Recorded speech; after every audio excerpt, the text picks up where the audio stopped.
What's good, YouTube? What's going on? I'm here. My man Sock. What's going on, Sock? Howdy.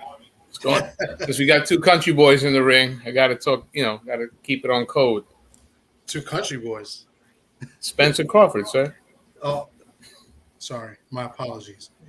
So, it's a nice little background you got there. Where are you at right now? I'm in Casa de la Muse. You're in my my living room. What's good? Real quick, let me say what's good to everybody who's ever in the chat right now. Real quick, Mr. Shelton, always with the jokes. What's good, Mr. Shelton? Harry Wentz, what's going on, my brother? What's good, baby? So we're just gonna talk a little boxing here and some other stuff. I'll put the link in the chat a little bit if people want to hop on and talk about the fight. We got a big fight tomorrow. We got Errol the Truth, Spence taking on Terence Bud Crawford. And this is for Undisputed at 147. It's probably the biggest fight we've seen since maybe Manny Pacquiao and Floyd Mayweather. And we're just going to give a little prediction and, what we think is going to happen and who's going to win and why. So with that being said, I'm going to kick it off to Sock while I text a friend of mine to see if he's jumping on. And Sock is going to be the leadoff hitter. I turn it to you. Yeah, we are hours away from what's supposed to be the fight of the year. We're going to find out who is the best 147-pounder in the world. It's been debated in barbershops and gyms and on the internet for a couple of years. And in about 27 hours from now, we're going to find out, right? Eastern time. It's always Eastern time because New York runs the world, just in case you didn't know. That is facts. As the kids say. We do kind of run the world somewhat. But yeah, big fight tomorrow. Got a decent undercard. It's pretty decent, but nobody really going to care. I mean, I care because I like to watch the fight. Spence Crawford. So let's lead off. Let's just start real quick before this guy jumps on. Who you got winning and why? I have to stick to my guns. I when the fight was first announced, I picked Terence Crawford. I just feel that he's the more dynamic fighter. I think he's also has the less miles on his body. I'm picking Crawford with a 9th round knockout, 8 to 9. I can see Crawford stopping Spence in a very exciting fight. I think Crawford will win most of the rounds, but I think Spence will have his moments. Like we were speaking off camera, I wouldn't be surprised if we get knockdowns early by both guys. But just something about Terence Crawford, that he seems to rise to the occasion, and he's got something to prove. I think he's just a guy that's always had this chip on his shoulder as he's come up in the weight classes, and he really excels in his biggest moments. And this is the biggest stage he's been on, and I expect him to win. Nice.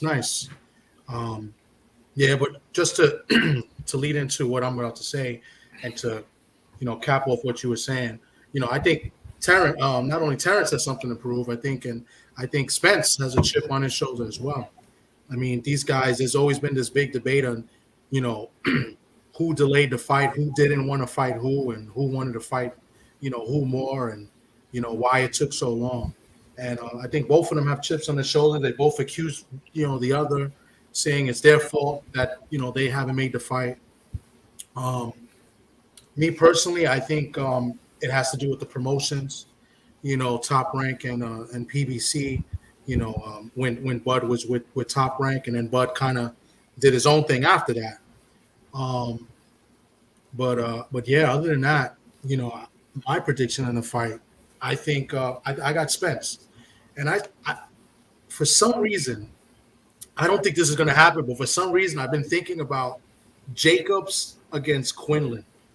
To me, that was a big fight because I like Quinlan a lot, and Jacobs, obviously he was a very good fighter, and I thought that was going to be a really good fight. And Jacobs went in there and hurt Quinlan and finished him in the first round.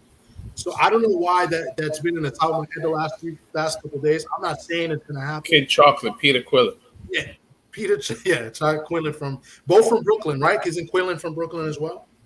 He's a Brooklyn transplant. He's originally from Ann Arbor, Michigan. That's right. Yes. Yes. So Good guy.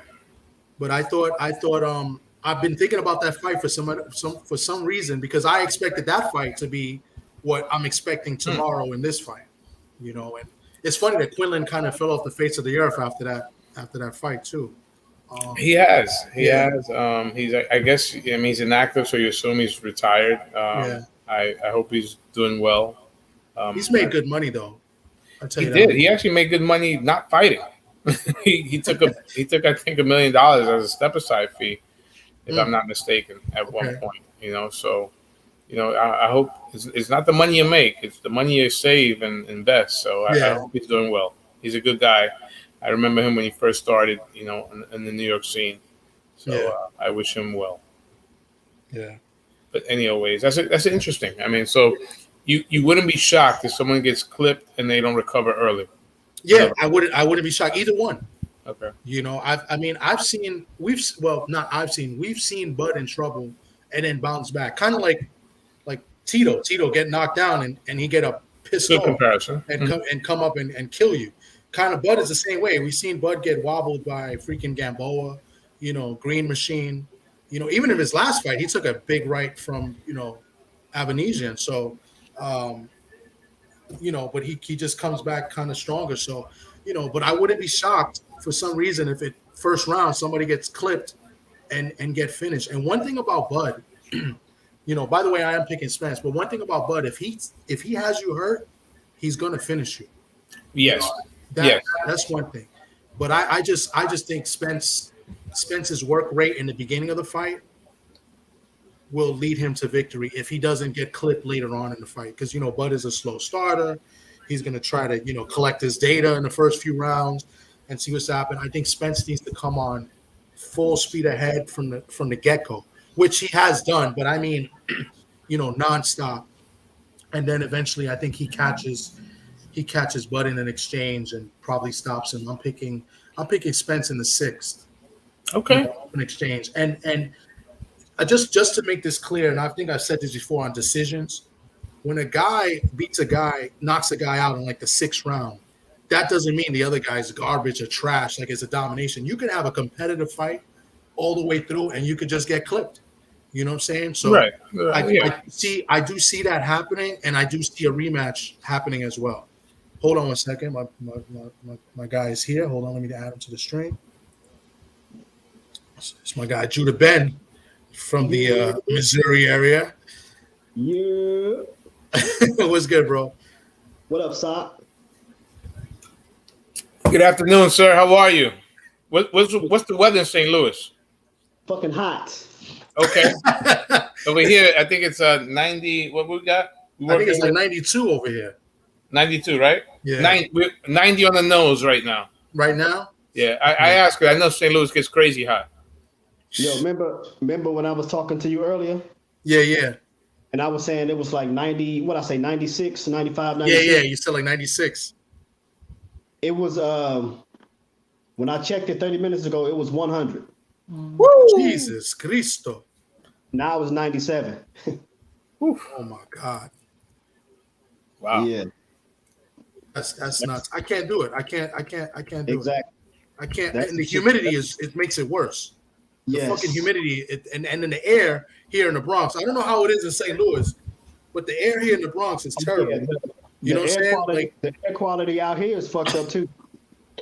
Man, it's fucking bananas. But real quick before so we gave kind of like a quick prediction, Judah. I guess I'm gonna lead into you. You can make yours. But real quick, let me just shout out a few people in the chat that came through. Josh Sanders was good. Kui salute. You know, D Free was good. What's going on? My brother's keeper was going on. Salute. You know, thanks for coming through, everyone. I appreciate it. I'm gonna drop the link in a little bit if y'all want to come on and talk. You know, talk your talk a little bit. What's going on, everybody? Yeah, so I'm gonna lead it to Judah. We both you're kind of like the tiebreaker in predictions. I picked Spence, Doc pick Bud. So what you got and why?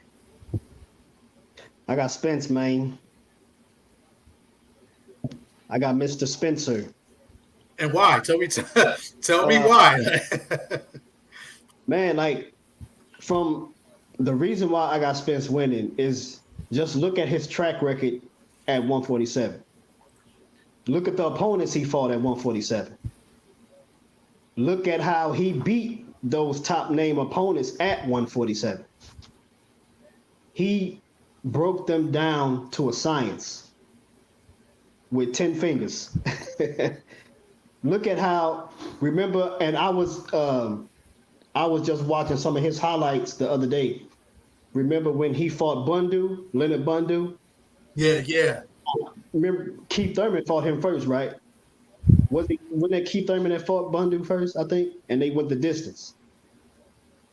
Bundu even looked good with Keith Thurman. Errol shredded him in about 5 rounds. Yeah. Bundu, he was trying to hang in there the first couple rounds.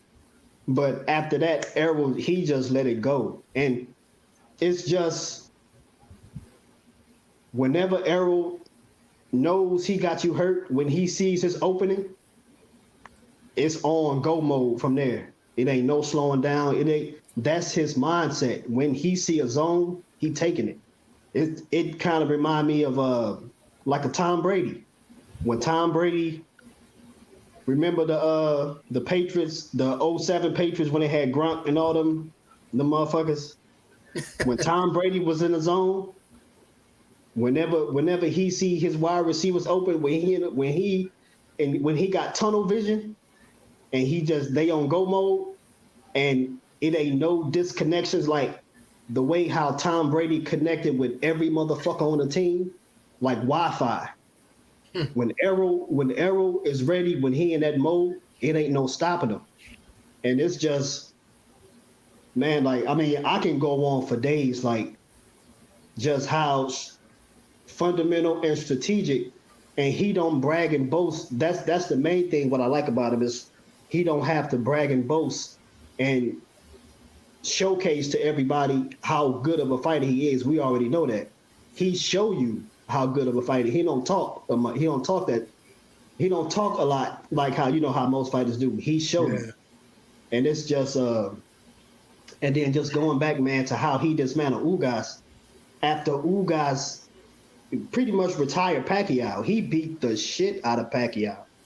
Everybody had Pacquiao knocking Ugas out. And I was one of I know it was a lot of people saying Ugas was gonna wash Pacquiao, but there was a lot of people saying Manny was gonna beat him. And I remember I was in somebody live, and they was talking nonsense about how Pacquiao was gonna dismantle Ugas, how he gonna break him down. And I was arguing with this one cat for a while, and I was just telling him, I was like, don't sleep on Ugas.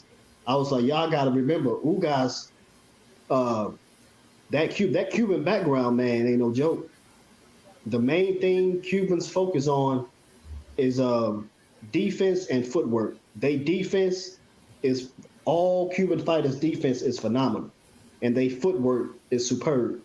That's like two of the main things that they focus on, and then they utilize whatever other skill they have. They utilize that with those two main attributes, just like how Rigondeaux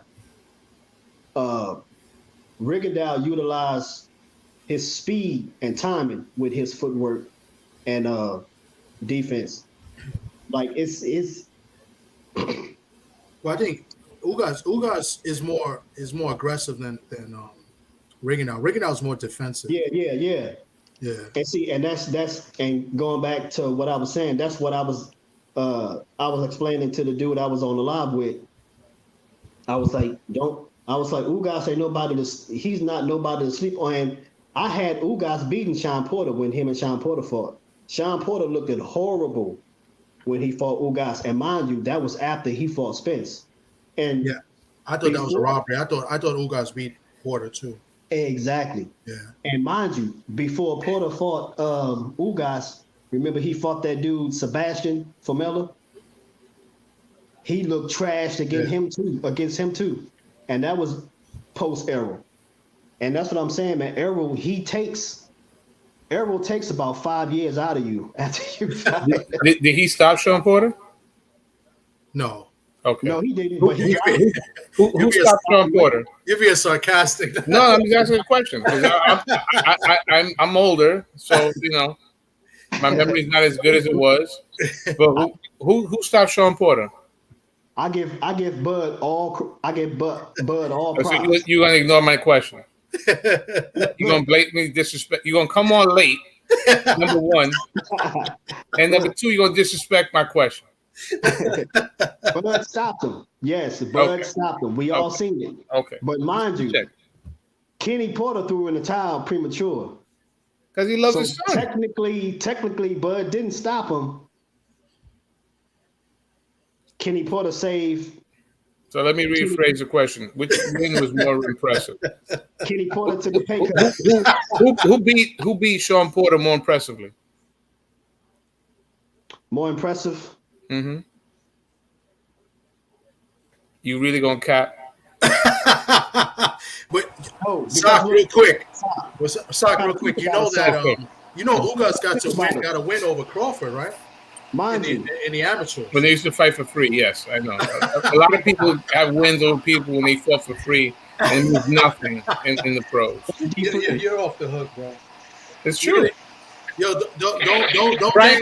Brian Castano beat Errol Spence in the amateur, and that in 275 would get you on the That's a good point. That's true. That's true. You guys beat Bud in the amateurs. It don't mean that means nothing. No. Somebody's background is. Somebody's background messed up. Yeah. That is DP. Hold on. Yeah. Now let's be honest. Beat Bud in the amateurs. Let's be honest. Ugas sent Bud home for the Olympics. Yeah, it was for the Olympics. That's right. He sent them home. No, let's and Errol lost in the quarterfinals. So I mean, the only difference in all these scenarios was Bud had a chance to relinquish those losses that he had in the amateurs. Exactly. Errol haven't had a chance to fight Brian Castano yet, and he probably will when he gets to 154. Don't be surprised if that be one of his first two fights. At 154? If he gets by Crawford, yes. But there is a rematch clause, no? Yeah, yes. There's a rematch. So that fight may be the man that was crying for the rematch don't want it. Right. The man that was crying for the rematch clause.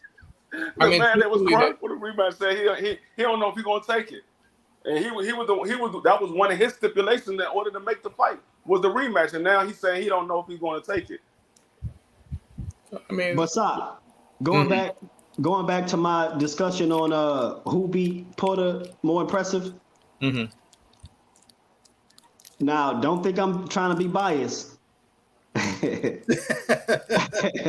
But look, Spence's win over Porter was more impressive because Spence, he didn't hardly train how he normally do. He even admitted that. And he told Sean Porter he was going to beat Porter at his own game. And what did he do? He beat Porter at his own game.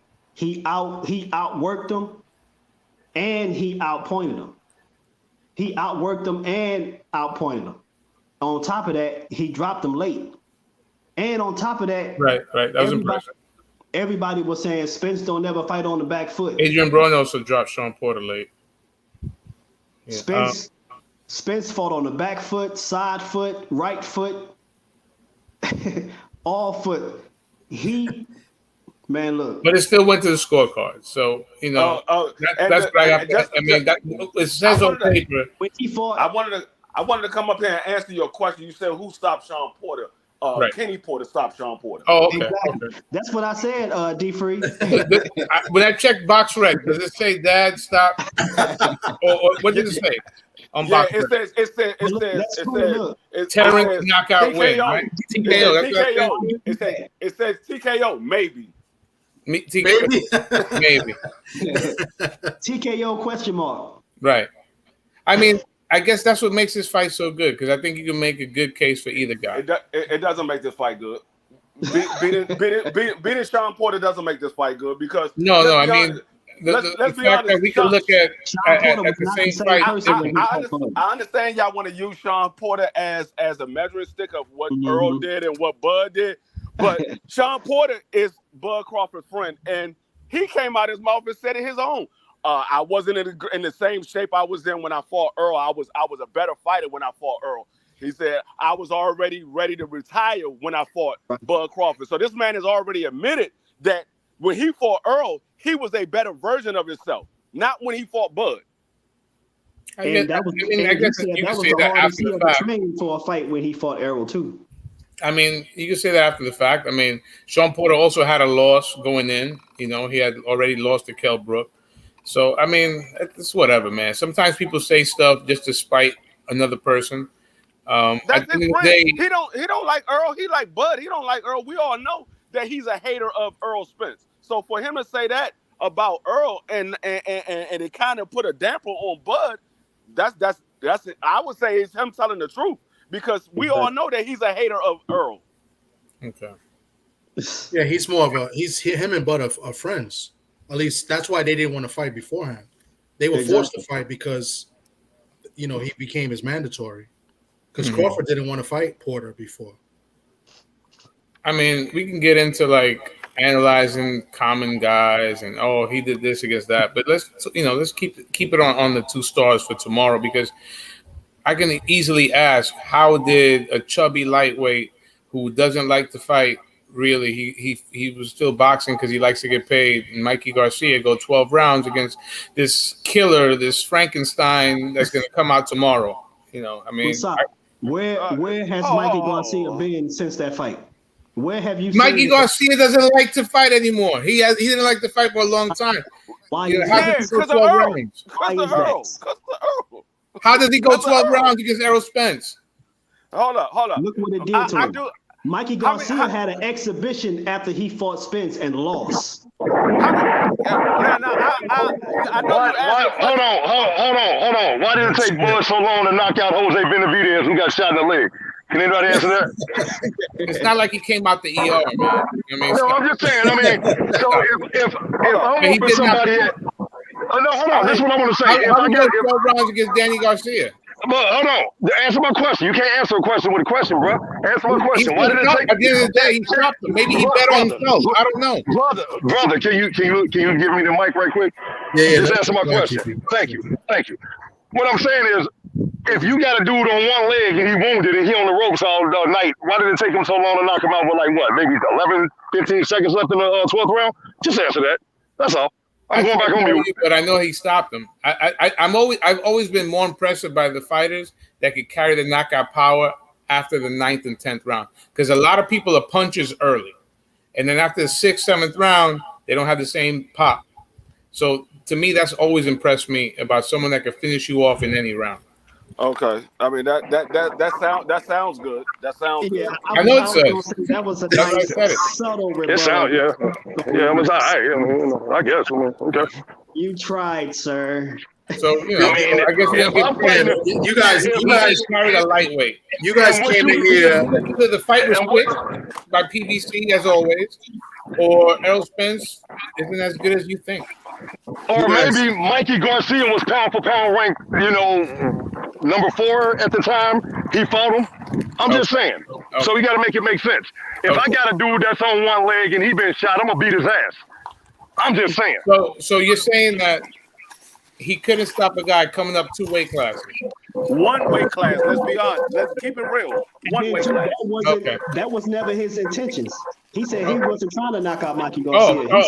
Really? Okay. But he couldn't knock. But he couldn't knock out a dude with 1 leg. You can catch a headbutt. You can catch anything. Absolutely. Absolutely. Okay. I didn't realize Errol Spence was that good. Yeah, I bet you didn't realize it, but you will realize it tomorrow. But the whole thing is, last time I checked, I don't think Mikey Garcia has been stopped by anybody. I don't think he's been stopped by anybody. I mean, and he took the safe fight fighting somebody who's not a killer. Like Bud didn't fight him. I know if he fought Terence Crawford, he wouldn't have won the difference. Bud had a chance to fight him at 140. He didn't fight him. See, y'all keep mentioning Bud or all this. Bud had the opportunity to fight these guys, and he didn't. He had an opportunity to fight Ugas, Thurman, and Garcia. Bob Arum exposed all of that. He said he had a chance to fight Ugas, Danny Garcia, and Keith Thurman. He declined all of them joints. And just to let you know that he's telling the truth is it was in the lawsuit. Okay. He tried to sue Bob Arum, saying that he wouldn't give him the big fight, but Bob said, "I had all these big fights on the table for you. You refused them, not me." Yeah. And so that's why the lawsuit went away. Like, it's no hate or no malice towards Bud at all. Like, it's just when I look at him and Spence's career, you do a good job to fool me. Spence has put in way more work than Bud did at 147 and like just period. No, let's be honest. Who has Bud beat? I know y'all gonna say Sean Porter and Kell Brook. Take those off the board. No, I'm not going to say Kell Brook because Kell Brook was already shot. Regardless if you say Kell Brook or not. Kell Brook was shot after the Golovkin fight. I'm just saying, regardless if you say Kell Brook or Kell Brook was shot after the Golovkin fight. I'm taking them off the board. I'm taking them off the board because both of them fought him. Both of them fought him. For both fighters. Who else has Bud fought at 147 that he had the opportunity to fight? No one as good as Errol Spence. Who has he fought in his career that was on a level of a A-class fighter that he has fought?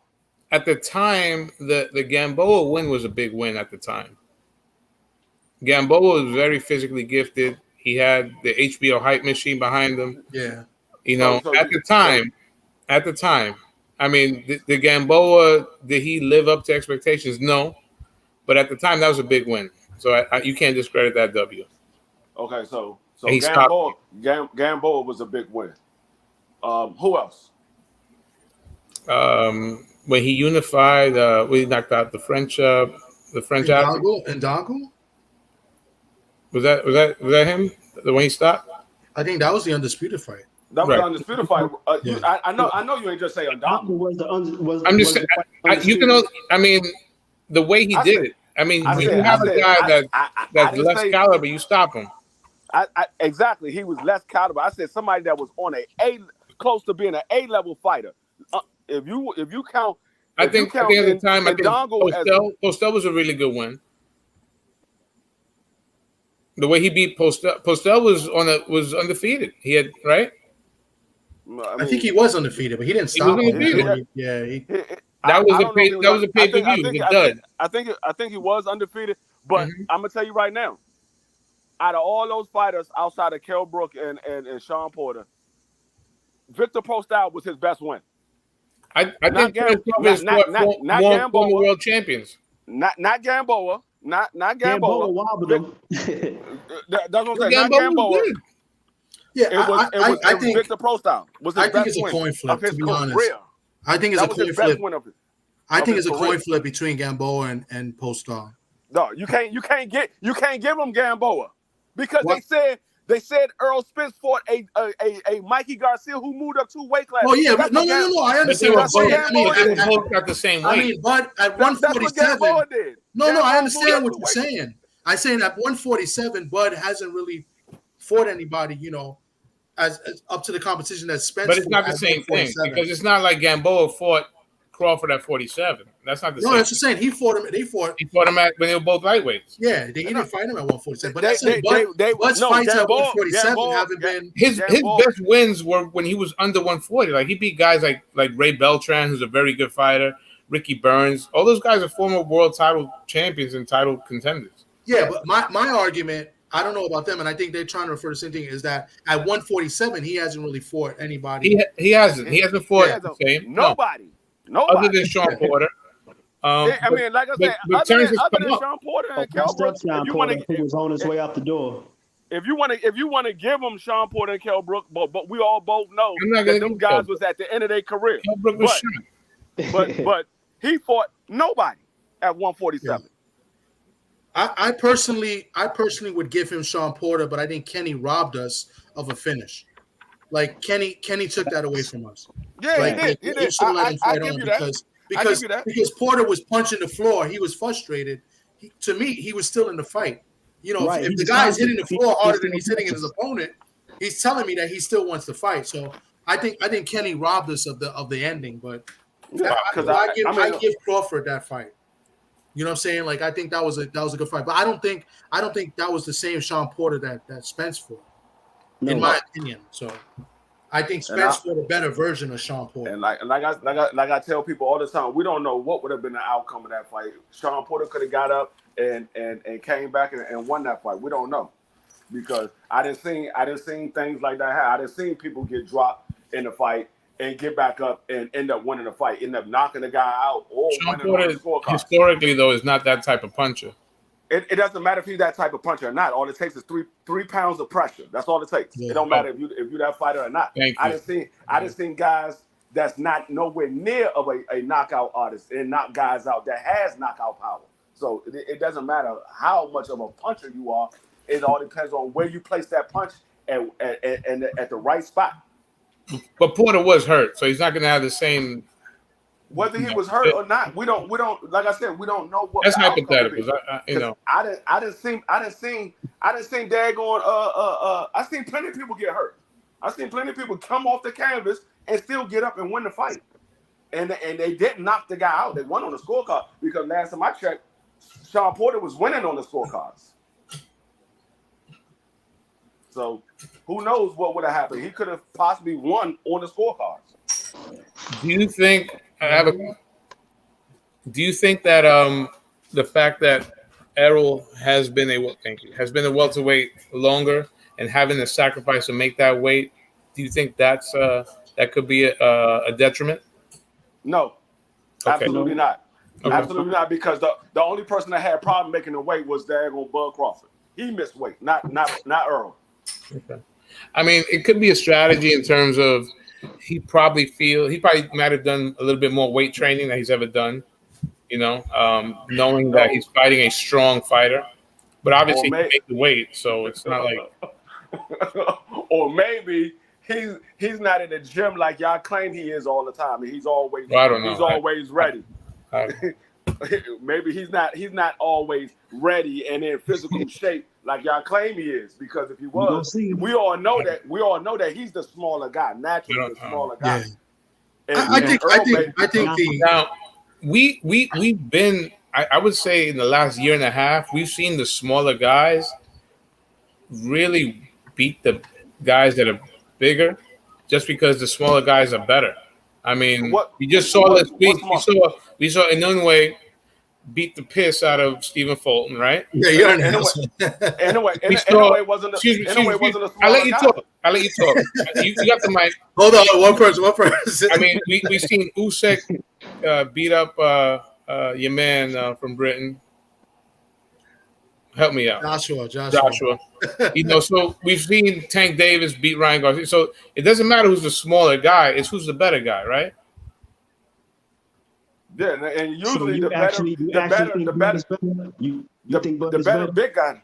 Yeah, usually the better big guy beats the good small guy.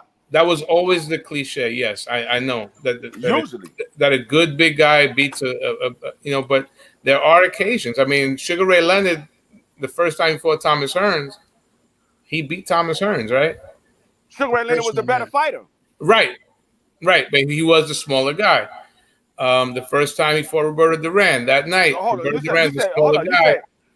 You say he was a smaller guy. Talking about small ass height wise, because they was both the same weight. But he's a smaller man physically, because obviously he was smaller height wise, not weight wise. He was smaller height wise, not weight wise. Because who's a natural bigger man? Thomas Hearns walked around, I'm sure, a lot heavier than Sugar Ray Leonard. You would be a lot wrong. Okay. No, I don't. So you're telling me a guy that won a world title, light heavyweight, was not the naturally bigger guy. Yeah, okay. I'm talking about at the time that they fought, he wasn't the bigger guy. He was the taller guy. He wasn't the bigger guy. Okay. But Duran was the smaller guy when that first fight, because Duran moved up in weight. Yeah, Duran was the smaller guy. I think And more recently, we don't have to dig in the crates so much. I mean, Manny Pacquiao, the better guy has been the guy that wins. It's not necessarily who's the naturally bigger guy. I think that's what you're selling Terence Crawford short on. Speed kills.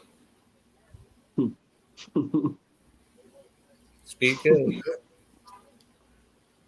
Well, Was the over under is what, 10.5? That's 10.5. That's if y'all consider Manny Pacquiao, the guys that Manny Pacquiao fought was better than Manny Pacquiao. A lot of those guys that Manny Pacquiao fought, a lot of those guys wasn't better than Manny Pacquiao.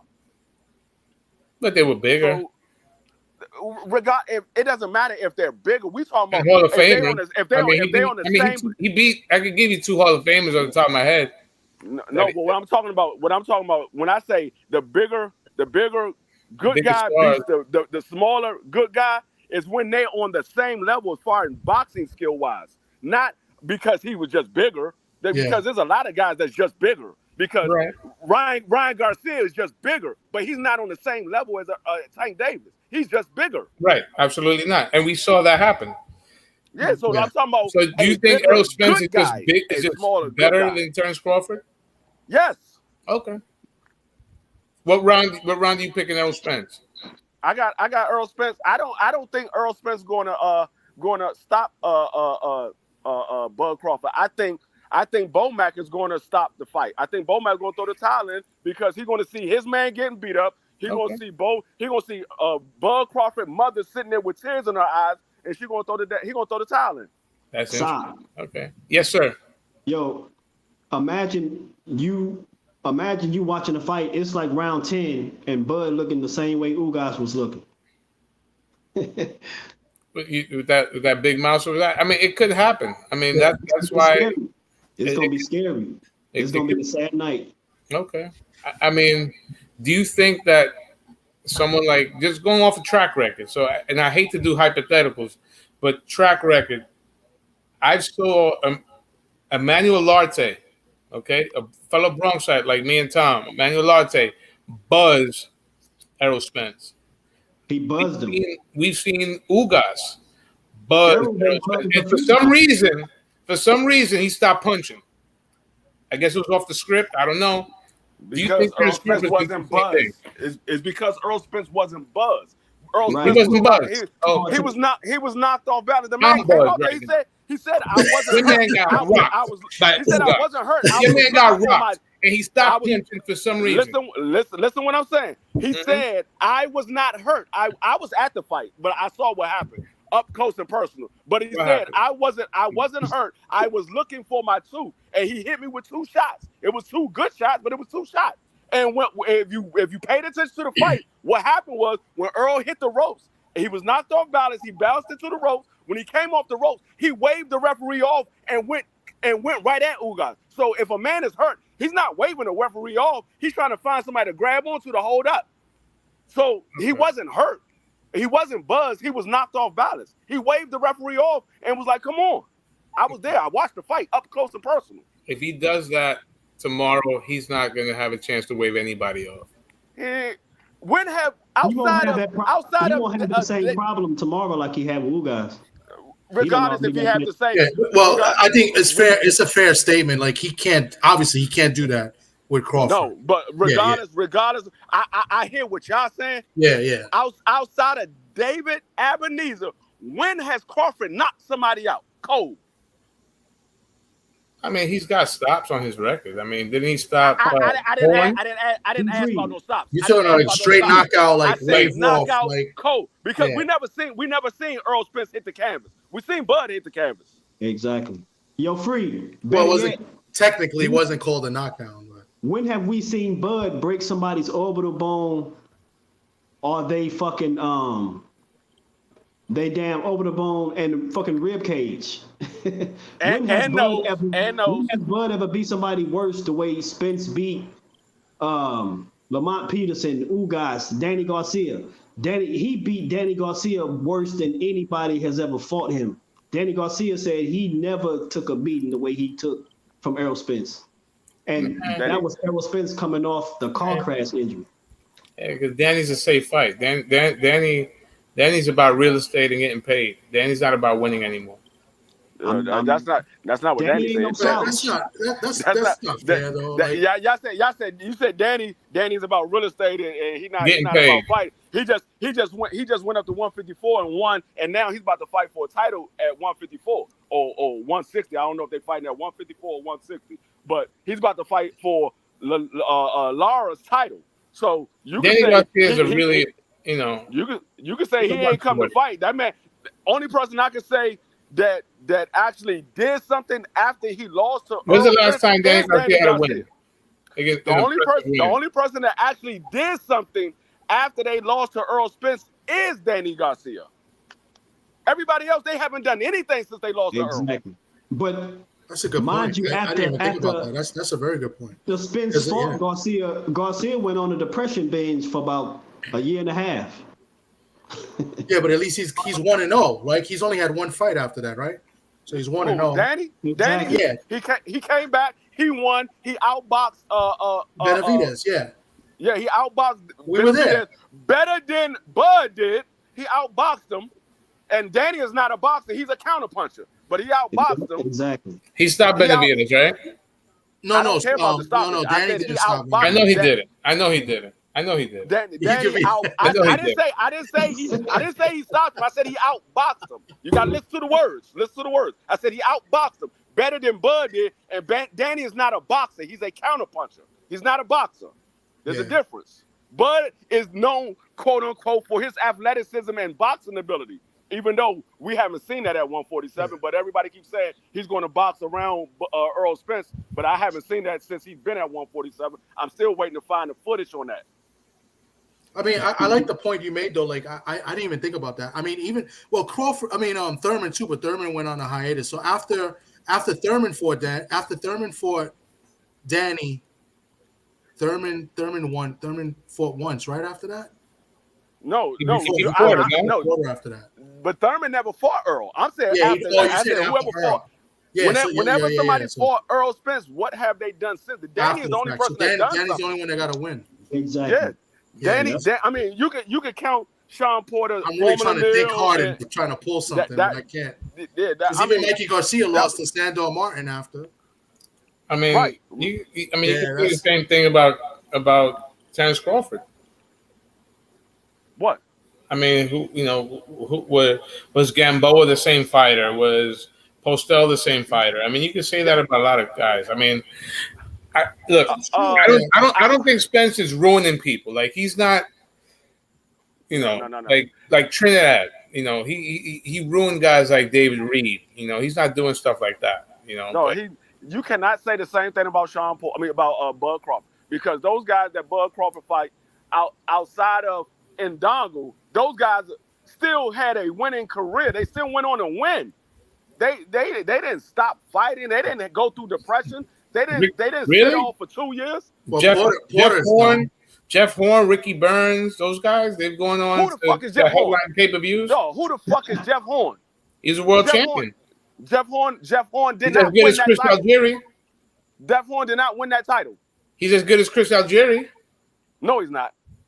All right. Ricky Burns never did anything either after that. No, Ricky Burns. I mean, they gave Ricky Burns this big plateau that Ricky Burns was somebody. Yeah, he didn't do anything. I never said Ricky Burns was anybody. He's a world champion, that's right? the Bud Crawford fans that say Ricky Burns is great. Those are the Bud Crawford fans that say Ricky Burns is great. Let me know outside of is Bud Ugas Crawford, great? I didn't say Ugas was great. Ugas. No, I'm asking. Is Ugas great? No, Ugas is not great. He's decent fighter. He's not a great fighter. I think he's a good fighter. Yeah. Okay. Yeah, he's a decent fighter. If he would have got the win over Porter, like as he should, who knows? Right, it's a different career. Yeah. I did see Ugas struggle with Delorme, which I thought Delorme might have won that fight. But so it's clear who we're rooting for tomorrow. Okay, I have a question. Is it does the fight do well where it counts? Box office. Does it do more pay-per-views than any fight has done this year? There's a possibility. There's a possibility because they kind of catering to the fans, and a lot of these fans are liking. I think they got back into the feel of this fight again. So it's a possibility that it can beat Tank Davis and Ryan Garcia. It's a possibility that it can do slightly less than Tank Davis and Ryan Garcia. Me personally, I think it would do more. I think it might do 1.5. I think it would do more. But I wouldn't be surprised if it does slightly less. I think it has to. I don't think it will, because it, the one thing about boxing, outside of soccer, there's no sport that exploits race and nationalism like boxing. You have two guys that are American black. So there's not that that nationalism, that rivalry. What I will say is, I think this fight is bigger than Mike Tyson Holyfield, and they did big numbers. No, it's not. Get out of here. These guys can walk up and down Fifth Avenue and nobody recognizes. Are you kidding me? Did you just put Mike Tyson and Terence Crawford and Errol Spence in the same sentence? Listen what I'm about to tell you. I'm going to tell you why I believe that this fight is bigger than Mike Tyson and Holyfield. Because these two guys are the best of their generation. They're the best of their generation, and both of these guys are undefeated. And we have a history. But one is 35 and the other one's 33. Listen what I'm saying. Let me finish saying what I'm saying, and then you can have your talk. What I'm saying is both of these guys are the best of their generation, and both of them are undefeated. And we have two histories that can be in the making. We can have the first time undisputed in the 4-bell era for the welterweight, and the first time a two-division male go undisputed. So that's topping whatever Holyfield and Tyson ever did. And Tyson was already on the downslide of his career. He went to jail and he lost to Buster Douglas and he was losing to other guys that he shouldn't have lost to. He was already on the downside of his career. He was still a name, but he wasn't a Mike Tyson that people feared. He was still a name. Holyfield was a good fighter, but Holyfield, a lot of people never thought that Holyfield could beat Mike Tyson, and then it was some people that did thought Holyfield could beat Mike Tyson. But I don't think that fight was as big. Now, of course, they heavyweight, so how the boxing goes, how heavyweight goes. That's what I was going to say. I'm just saying when I say it's a bigger fight, it's because of the meaning for the fight, not far as the exposure of the fight. Is a bigger fight for the meaning of the fight, because we have an undisputed in the 4-bell era for the first time at welterweight, and we could possibly have a guy get undisputed in two different weight classes in the 4-bell era that nobody's ever done. So for the merit of the sport, okay, I can see what you're trying to do, but as far as star power, I don't think this is. Oh no, I ain't saying none of them on the level of Mike Tyson. I mean, that's why we can stay in the same weight class. Like, this isn't De La Hoya and Trinidad. This isn't De La Hoya and Mosley. Like De La Hoya is, say what you will about him. These guys, they're not a pimple on Oscar's ass, right? In terms of popularity, notoriety, it's just not. So. But I get what you're saying. For the merit of the pure essence of the sport of boxing, yes. I was trying to think when Zab became undisputed, who he wasn't the WBO. No, I don't remember. I think he was the WBO, or he might have been the WBA. But he was fighting Corey Spence. It wasn't that. It was big Spence, yeah. Right. It wasn't that big of a fight. It was Corey Spence.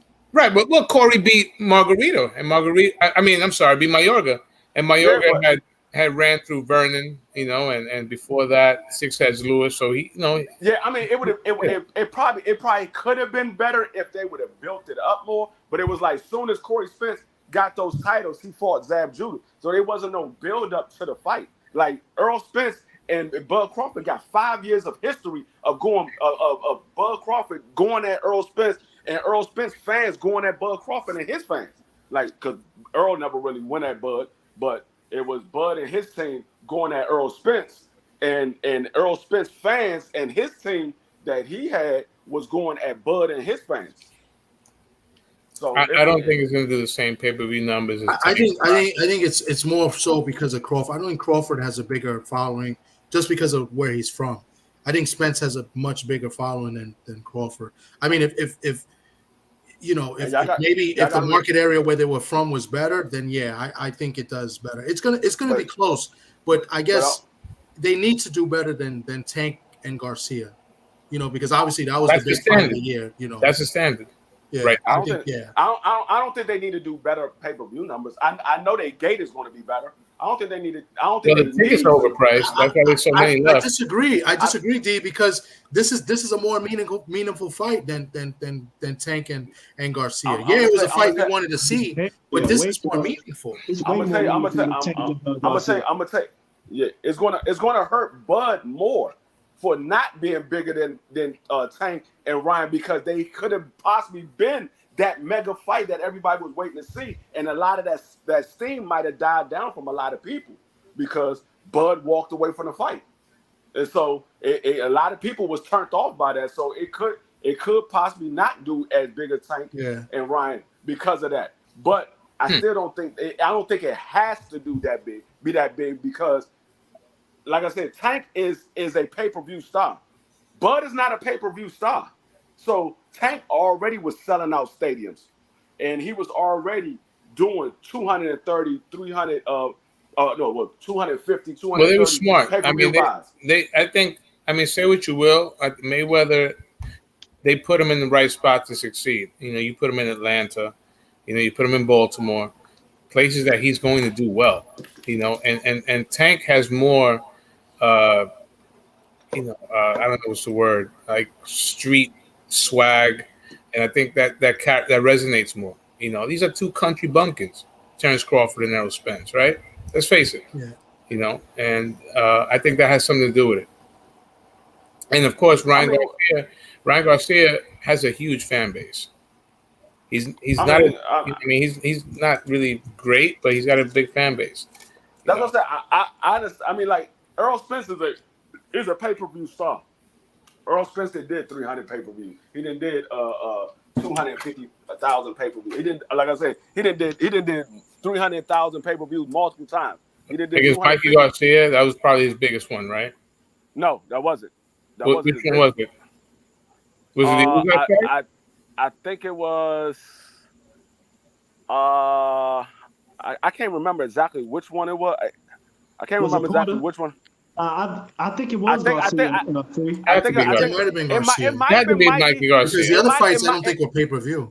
Yeah. It might have been Mikey. I mean, pay-per-view star is a big thing to say. Yeah. It might have been Mikey, but I thought that he might have did more than that with another fight, but I could be mistaken. Mikey might have been more, but like I said, he did 300,000 multiple times. It wasn't just with Mike, because I know a lot of people say, "Oh, they were there for Mikey," but he did it again after Mikey.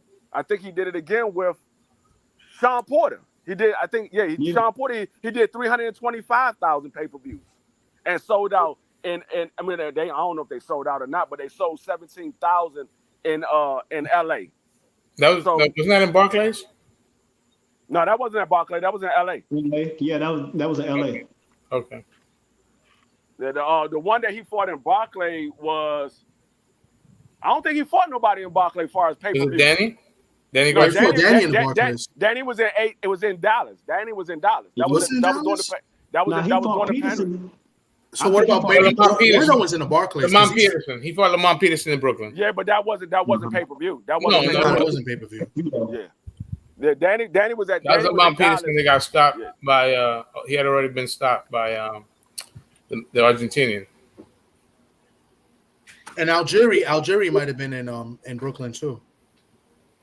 But that wasn't pay-per-view. I think that was in Brooklyn. Yeah, the only pay-per-view fights he had was Mikey, Sean, Danny, and Ugas. He had 4. Peterson, the former 140-pound champion, Chris Algieri, a former 140-pound champion, both came up and got stopped by. No, actually, Peterson didn't come up. Peterson was already the WBA regular. That's crap. Nobody cares. He was a WBA. Peterson had already got stopped by listen what I'm saying is, he was a WBA regular. He was washed. They made him drop his belt, and the only reason why he stepped up to fight Errol Spence is because Keith Thurman wouldn't. Keith Thurman wasn't trying to give Errol Spence the fight. Errol Spence was going after Keith Thurman, and Keith Thurman wasn't giving the fight. So Lamont said, "I'll fight him." Did Peterson just beat Khan before that? He beat Khan. He beat Khan before that, right? Yeah. Yeah. And that was a close fight. I think that was Khan's belt that he had. Yeah, I think he took Khan. Yeah, and that was a close fight. That was a good fight too. Yeah, he ended up dropping that belt, but they made him drop the belt to fight Errol Spence. But he was a WBA regular at the time, and Keith Thurman didn't want to fight Errol, and so Lamont was like, "Well, no, nobody want to fight him. I'll fight him," because he tried to get Keith Thurman, he wouldn't fight him. He tried to get Sean Porter, he wouldn't fight him, and at the time, Danny Garcia wouldn't fight him neither. So Lamont said, "Well, I'll fight him. Nobody else want to fight him. I'll fight him." And they told Lamont he had to drop his belt in order to fight Errol. Thurman is such a waste. Such a waste, bro. When did Lamont Peterson get knocked out by the Argentinian guy? That I can't remember his name. Madonna? No. Wait, you said Lamont? No, Lamont Peterson got killed by the Argentinian fighter, the one that Danny Garcia beat. Oh, Matisse. Oh, that was at 140. That was at 140, I think. At 140, right? Right. He already got knocked out. Yeah, that was at 140. Right, which is before he fought Spence. Yeah. Apples and oranges. Apples and oranges, right? Right. Yeah. Listen, I think we're gonna have a good fight tomorrow. I mean, I'm sorry we kind of ganged up on Sock here. No, I'm good. I love it. I wouldn't have it any other way. I mean, it's all keep that same energy Sunday morning. And I think everybody's got very good points.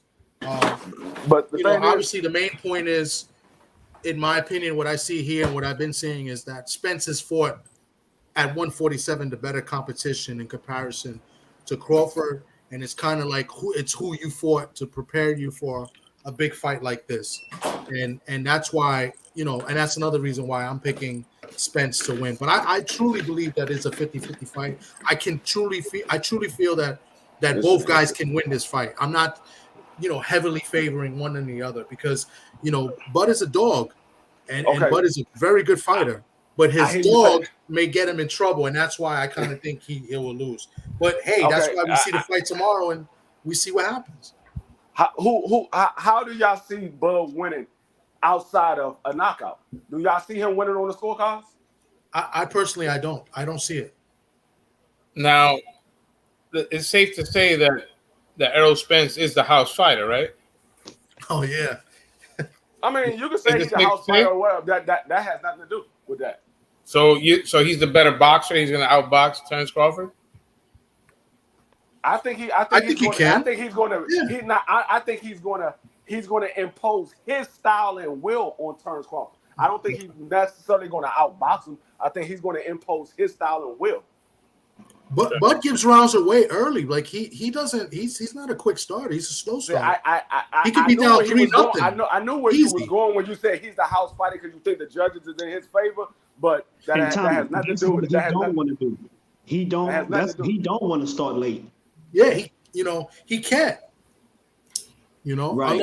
Unless he really feels like he's going to stop Spence, because he's a slow starter, bro. Like I don't. Do you think? Do you think the long layoff could hurt Spence? He hasn't fought in 18 months. No, he fought the last time he fought. His layoff last April. Garcia was longer. His last layoff when he beat Ugas was 16 months. This one is 15 months. The one when he beat Danny Garcia was 14 months. So it really doesn't matter what the layoff is, because this man has been proven that the layoff doesn't hurt him. He's proven that the layoff doesn't hurt him. All right. Do you think Terence needs a knockout? Do you think he can get a fair decision? I think he can get a fair decision for a loss. I don't think he's going to win on the card. Who's the referee? They got the guy from Jersey. He's good. Is the guy that lets them fight on the inside? Yeah, he's a good ref. He's from Jersey. Shit. I think he reffed the Tank Garcia fight. That's the one with the big eyes. No, he's not from Jersey. He's from New York. You know Steve Willis? No, it's not Willis. It's not Willis. No, I don't think he's licensed in Vegas. All I know is I heard somebody talk about the referee, and they said he's the referee that lets them fight on the inside. He don't get involved in the matchup too often. He lets them fight. So if that's the case, that's a problem for Bud, not Errol. Damn, who's the ref? I think he refed the Tank Garcia fight. He's a good ref. He's one of the best refs. My whole thing when I say that I don't think that he's going to get screwed on the scorecard is because, for one, he starts off slow. Now he could possibly start off fast. I think that's going to affect him in the long run, starting off fast. But he starts off slow. Let's go. Harvey Dock. Yeah, Harvey Dock. Yes. Okay, yeah. Let's go by what Bud. He's from Jersey, right? I'm not sure, but he's definitely from the East Coast. Yeah, I think. Yeah, that's why I was like, I knew what I'm talking about, but I was like, I know he's from Jersey, but I couldn't get his name. I think he did the Tank Garcia fight. Sorry, D3, my fault. I'll cut you off. No, you're good. No, but what we got the judges are Cheatham. I'm sorry. I go ahead. Just on we've got Tim Cheatham, David Sutherland, and Steve Weisfeld. Yeah, I don't think they're gonna rob nobody. Yeah, they don't have Moretti, which is good. Mm-hmm. Yeah, but see, the thing is, like when I say about Bud, what Bud normally does, he normally starts off slow, and it usually around the 4th or the 5th round when he start going.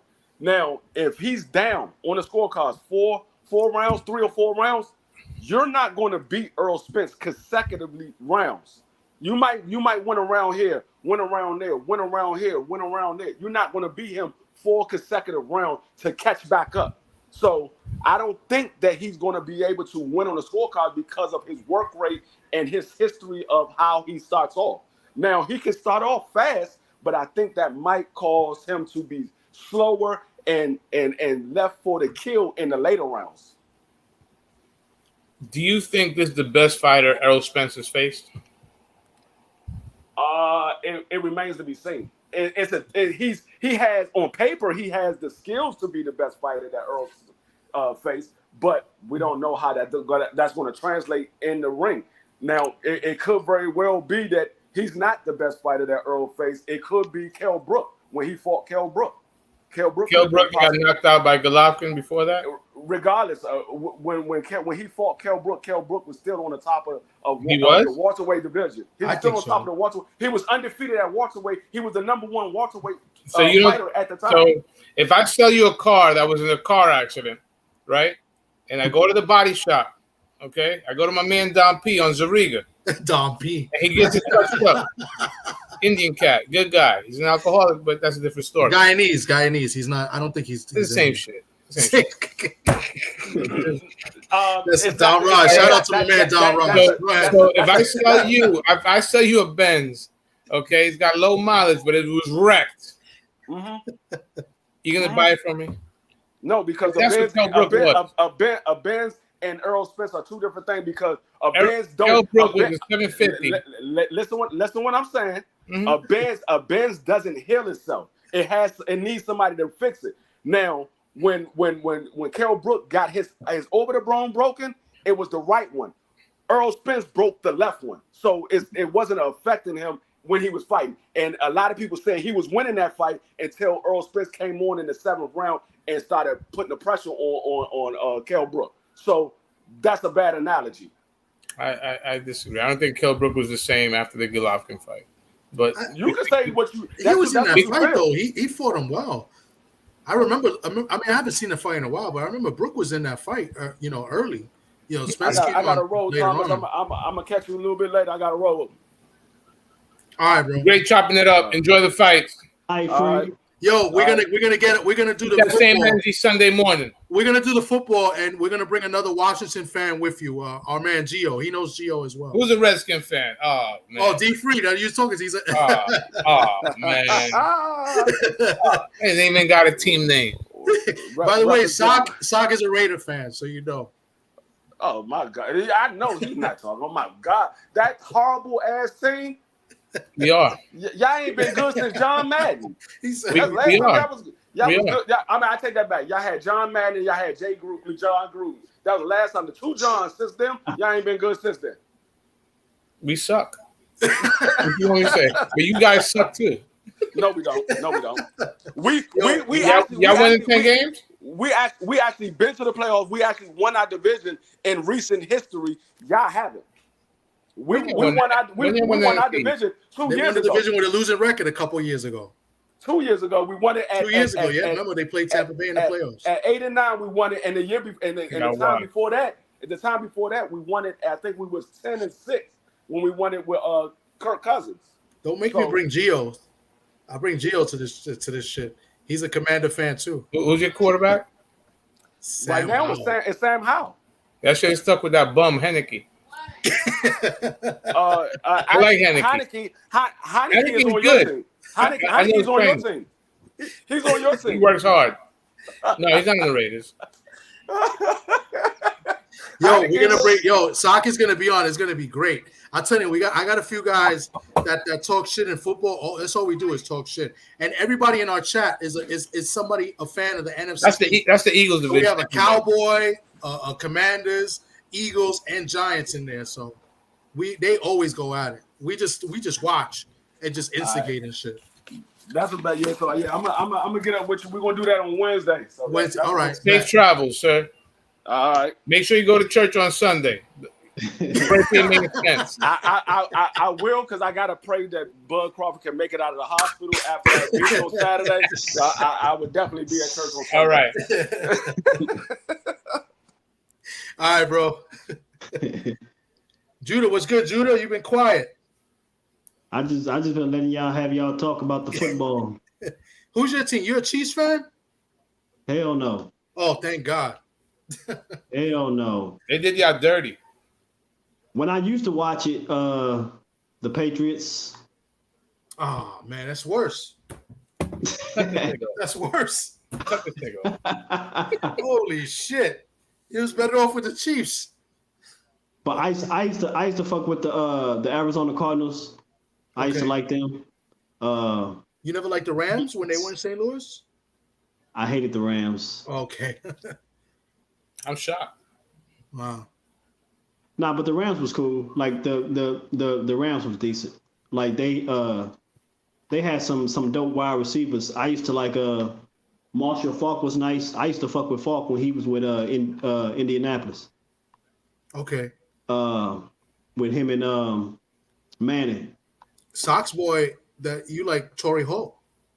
Yeah, Torrey Holt should be in the Hall of Fame. He should be in the Hall of Fame. Isaac Bruce, Ricky Pro was nice. Ricky Pro, that was the white boy. Yeah, he was good. Yeah, but Torrey Holt, it's shocking that he's not in the Hall of Fame yet. Exactly. Yeah. I don't understand that. I don't like the Rams because they're in our division. And I see Shelton in the chat. He's a Niner fan. You know, Sock, I hate the Niners. Niners. Yeah. Niner fan base is. I don't want to get you. I don't want to get you shadow banned on YouTube, Tom. I'm gonna reserve mine. I used to be my squad too. Who, the Niners? Yeah, they used to. Yeah, I'm out. Yeah, cut this nigga's mic off. Yo, we know so many Niner fans here in New York. It's not even funny. My brother is a Niner fan. Shelton. You see Shelton in the chat. He's a Niner fan. But we know so many Niner fans. Sock, Ralphie, the faggot, Ralphie. Yes, that word, Tom. You're looking to get canceled. Cancel before you start. Don't mess with that Rainbow Mafia. Let me see if Shelton would come in. I don't know if Shelton would come in. But who else is a Niner fan? That I know freaking the lieutenant he's a retired lieutenant. Brett's boy is a fucking Niner fan. Fucking Niners, man. And it's about time they whipped our ass. It's the first time what happened? You got to, okay. But so I got to take a break because Sock's in my house right now. Yeah. Wow. But it's the first time the Niners they won a series against Seattle in like 13, 14 years. So I'll let you have this one. Shelton's a Niner fan. But what we're going to do, Judah, maybe we're going to throw in some baseball talk, but I think everybody's more hyped over football because it's about to start. Yeah, a lot of signings happen. Fucking Seattle was the last team to sign their first-round pick. They just signed Witherspoon, and it was something stupid. It was that usually Seattle, when they sign their rookies and they give the signing bonus, your signing bonus, you want your signing bonus now. That's like the usual. But Seattle, what they do is they usually spread it out over the next few years, and that was the disagreement. So I think they came to an agreement, and they finally signed Witherspoon.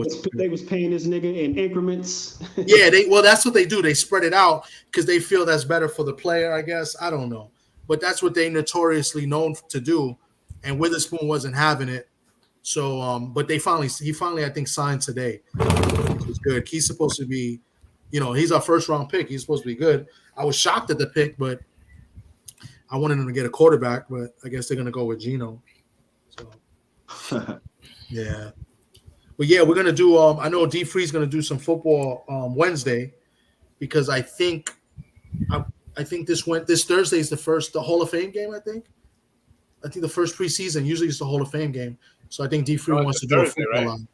So it's usually Thursday or Friday. I think the Hall of Fame game, yeah. So D Free, Sock, who was just on, he's gonna do a show. I'll probably collab with him. I gotta figure out how to use this on YouTube. Oh, here he comes, fucking Mr. Shelton. He's a Niner fan from Mississippi, Sock. So Jerry Rice went to Mississippi Valley State, so. Goddamn right, Mississippi. The greatest gospel singer of all time is from Mississippi. And we got Walter Payton too. Elvis Presley. And fuck him. I knew he was gonna say fuck Elvis Presley. And fuck the rock and roll Eminem. Elvis Presley. Fuck him. Gospel singer of all time. Walter Payton was born in Mississippi? Yeah. Oh, I didn't know that. Mm-hmm. Went to Jackson State and everything. His brother too, Eddie Payton. He played for the Vikings. Yeah. Sweetness. Yep. Word on the street, he had a little sugar in his tank though. Really? Yeah.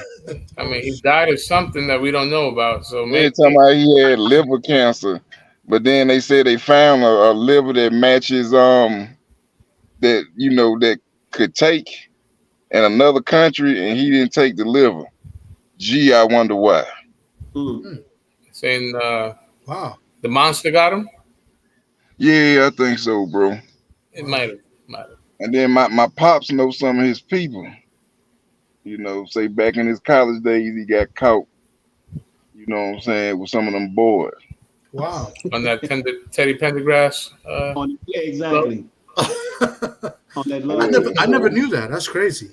Yeah. I mean, I've heard stuff like that. Yeah. Let me tell you, I know a few people in Chicago, and they love fucking Walter Payton. Like, you can't say, like, they rival with the Lions, and obviously the Lions, Barry Sanders, but it's like blasphemy if you say Barry was better than Walter Payton. They go crazy. Like, no, Barry was a little bit better than Walter Payton. Yeah, but I'm just saying, like, Chicago fans, the guys that I know from Chicago, you can't say that. Like they'll be like, get the fuck out of here. Like, And Barry didn't have an offensive line. Nope. Well, he had one good lineman, Lomas Brown. Yes. Yeah. Number 75. Very good. Yes. Rest of them was trash. Yes. And the fullback was decent. Quarterback. But Who's the fullback? I forgot that dude's name, but he was pretty decent as a lead blocker. Yeah, because back then they were using fullbacks more. Now you hardly see fullback. Was it Schlesinger? That might be his name. He was pretty decent. Yeah. He wasn't no Tom Rathman. No. Speaking of Tom Rathman, did Roger Craig get voted in? I think Roger Craig was the guy that was on the fence to get voted in for the Hall of Fame. Roger Craig? He should be in the Hall of Fame. He should be. I think he should be in the Hall of Fame. Roger Craig was really good. Hell yeah. Yeah, but he did benefit from being on a good team. With a good line. With a good fucking offensive line. But Roger Craig was good, man. Did you know it was rumors back in the day? You remember when Barry Sanders was on the fence about coming back, what led to his retirement? Hell, the 49ers wanted Barry. Yeah. Man, imagine that. I would have been so pissed. Him and T.O. Lord have mercy. I fucking hate the Niners. I really hate them with a passion. But a good line. Merton Hanks. What? The neck. I could tell now that Judah was a 49er fan. Jeff Garcia? Is Jeff Garcia the quarterback? Jeff Garcia was a quarterback with T.O. Yeah. And T.O. shitted on him. I think this might have been the tail end of Steve Young when they was Steve Young, talking about Barry. Remember that quarterback Bono? He came in for like a couple games and he looked like Bono. Yeah, he looked like Burback. Yeah, he looked great. Yeah. I fucking hated the Niners, bro. Like they were always good. Joe Montana, Elvis Gerback, Steve Bono. What's the other fella? Damn. Garcia, you said. Not Garcia. The guy that Kaepernick beat out. Oh, Alex Smith, was it? Alex Smith. All of them ended up with the Chiefs. Isn't it ironic? It's funny because that's my argument about Mahomes, because Alex Smith was good with the Chiefs. Yep. Right, and then he got hurt, and then Mahomes took over. Yep. Yeah. Oh, your battery timed out? I'll bring the laptop over there. Yeah, this Saga's here in Casa de Tom. But yeah, we're just talking a little football real quick because we finished arguing over Spence and Crawford. But I saw you in there, and then there was a troll in there that loves you, Mr. Shelton. I don't know. Man, they love my dirty draws, man. You're fucking famous, bro. Damn. Act like I'm they daddy or something. Shit. Yeah. Hold on. So. Whatever. Yeah, my bad. So yeah. We're probably gonna kill it soon. Yeah, I got to go in the house anyway. Yeah. My daughter looking at me upside my damn head. I think Will's gonna go on anyway in like an hour. Should be a little less than an hour. Yeah, I'll jump in there for sure. So, yeah. But yeah, so we got to make a beer run anyway because we got no more beer. Like everything's. Man, get some liquor, man. Fuck some beer. Yeah, I'm half German. I like to drink beer. Sock drinks. What do you drink? Whiskey? Corona. Anything that's Corona. Well, we drink a Corona today, but I know Sock likes to drink the fucking whiskey. Yes, sir. If you're gonna do it right. I'm a bourbon guy. I'm sure you can respect that from Mississippi. Yeah, that's Southern Comfort, that bourbon whiskey. Oh yeah. I haven't had Southern Comfort in a minute. Back in the day, you know what was my Mississippi Mud? Southern Comfort. Mississippi Mud was good. I told him that was Southern black Comfort and tan. Some sweet tea. Sweet tea? Are you talking about Long Island tea? No. Yeah, with that Southern Comfort. No, I never had it. Yeah. Fire. I'm a Wild Turkey. Jack. Ooh. Wild Turkey too. At 101 proof. Yeah. In the winter though, in the summer that'll shoot your blood pressure up too high. Your ass on fire. Yeah. Shit. Yeah, I'm more beer. I don't think I can handle the liquor anymore. I like to drink Hennessy. I drink Hennessy with Red Bull sometimes, but damn, with Red Bull. Yeah, shit. Red Bull, yeah, that shit fucks you. That shit brings you up and down. Damn. You never had Hennessy with Red Bull? I don't fuck with Red Bull. That shit had my goddamn heart beating too fast. Yeah, fuck that. I drink that shit in the bar. Like when I go to the Seahawk bar, I drink that. Oh yeah, I got a Seahawk bar. Yeah, in the city, we got one I go to watch the games. It's an Irish bar. So I probably get jumped in there. In New York, y'all can't carry pistols like we do around here. Nah, not over there. I had to put the pistol to a motherfucker up in there. Sock asked what you walk around with. Shit. Who, me? Yeah. Mm-hmm. Oh, I got my little trusted Steve, my little Chrome 38. Okay, as you should. As you should.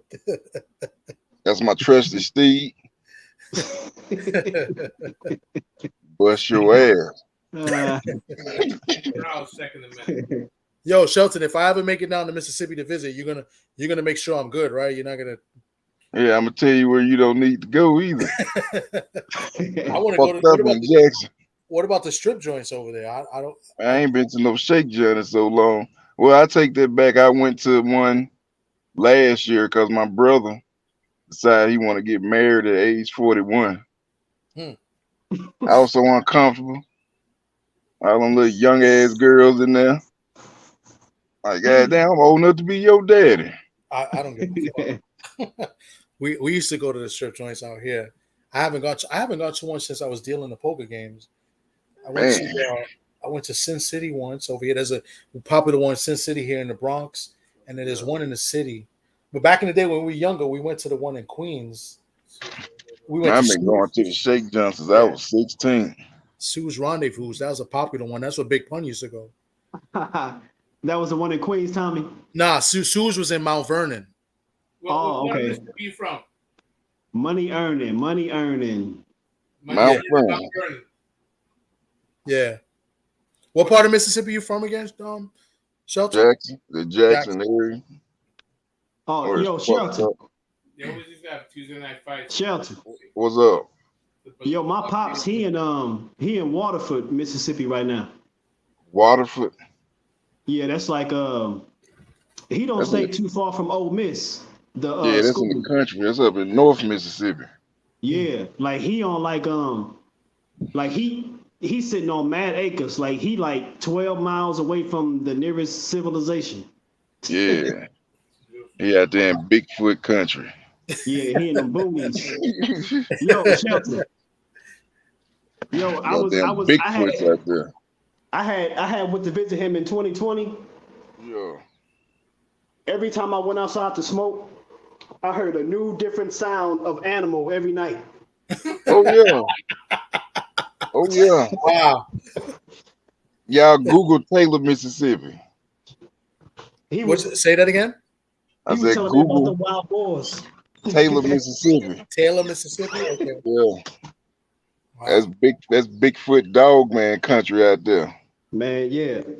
I know he was telling me about those wild boars that be in his backyard. Oh yeah, they'll fuck your ass up. Wow. I don't know if I could deal with that shit. Upstate New York, they have deer. I don't never hear no fucking wild boar and shit like that. Yeah, man. Wild boar, they mean too. Shit. Especially if it's a sow with babies. They'll tear your ass up. Judy, you been to Mississippi? Oh, he popped. He must have jumped off. Oh, he got. They'll jam you up, Jack. Yeah, because I know Judah's been here in New York. He got family here in Brooklyn. Yeah. Furthest east I ever been is South Carolina, Florida. I ain't never been. You ever hung out and met with Will? No, okay. Last time I been to South Cac, I was a teenager. Oh, okay. Because Will is in Carolina now, right? He's from Atlanta, right? He from Augusta. Oh, okay. From Georgia, okay. Mm-hmm. Okay, I know he's in Carolina now. Everybody's fucking scattered all over. So basically, because Sock is obviously the outsider, we, a lot of the people that I associate through the chats of the groups that, we go to, they're from all over the country. And, Boss Red, he from here. Okay. My mama know his mama. Wow. Yeah, we was kids together. I ain't seen him since we been adults, though. Yeah. No, I ran into him once. We was in our 20s. That was a long time ago. Wow. Mm-hmm. And AB, what's up? AB was good. He's from Alabama. So I've never been. The only place down south I've been is fucking Florida, which is fucking everybody from New York goes there. So it's not nothing different. I've been New York is retired. They go fucking Florida. I've been to Pensacola and Picola. some little spot in between there. I can't remember the name. David Banner's from where? Jackson. Mm-hmm. Hey, y'all got a lot of famous people from there. Yep, he from here. He give back to the community too. Yeah, that's dope. He's a good brother. Yeah, man. So let me. I know Sa gotta go, and I gotta get something to eat. Yeah, I got some food now. My daughter looking at me like, man, if you don't come on. But I'll definitely talk to you later because I always talk to you anyway. But when Will does his joint, I'll be in there. So for sure. All right, bro. I appreciate you. as usual. Be safe No out there. problem. Why you always on the road? Why you always on the road? Why you always on the road? Why you always on the road? You should stay on the road. All right, man. Let me end this shit. But I appreciate everybody watching. It's not many people here, but I know they floated in and out. But this was dope. This was fun. You know what I'm saying? Kind of networking, talking to different people. Thanks to my co-host Socrates Palmer and my co-host Judah Ben, who disappeared. Might have trouble. I'll give him a call in a little bit. But appreciate all you guys, and we'll talk. All right. Be safe, everybody. Peace out. Peace. Let me play this stupid song.